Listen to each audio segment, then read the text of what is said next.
Hi guys welcome to my another video. तो आज हूँ आम घर माणवसा मार्गशीर मासर आम मानकर माणवसा हूँ सब बड़ पर्व। तापी ये मो बो बस पड़ा माँ जिनस धरिकी धोइबा तो तापर मु संध्या बेले झोटी पकईबारे लगिगली। झोटी पकई पकई मो हाथ गोड़ दर्ज हो जाइथिला। तथापि करबाक तो पड़िबो, माँ आछंदी ना, माँ को तो एतिकी किछि भी नुह।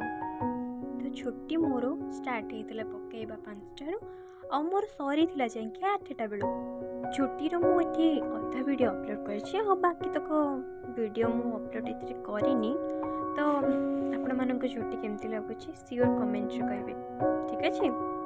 तो झोटी तो मोर एमती होता जोटा को मुझे कष्ट करी मन ध्यान दे कहीं माँ कराऊँ ना।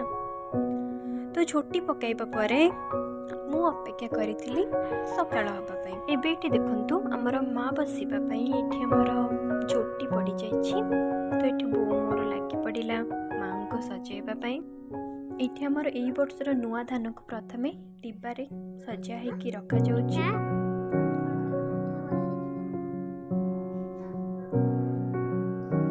तो तीनोटी डिब्बारे एमिति रखिबा परे मो बो माँ को ऊपर माँ को ओढ़नी को सुंदर भाव में सजाई देला। तापरे हलदी रे माँ को सजाइबारे लगी जाइछि।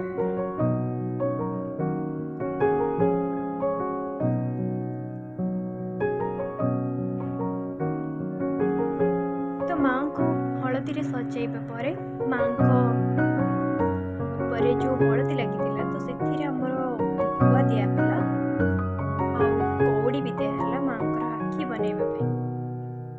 तो एठी हमर दीप लगिगला आउ एठी देखंतु माँ को भोग लगे ये फल कटा चलछि। तो तापरे माँ को ये भोग लगा जो कि कदली नड़िया एगुड़ा सब चकटा है कि माँ को भोग लगे। तो ये आलू स्टार्ट हो गला देखंतु। चलते जावा ये देखा माँ को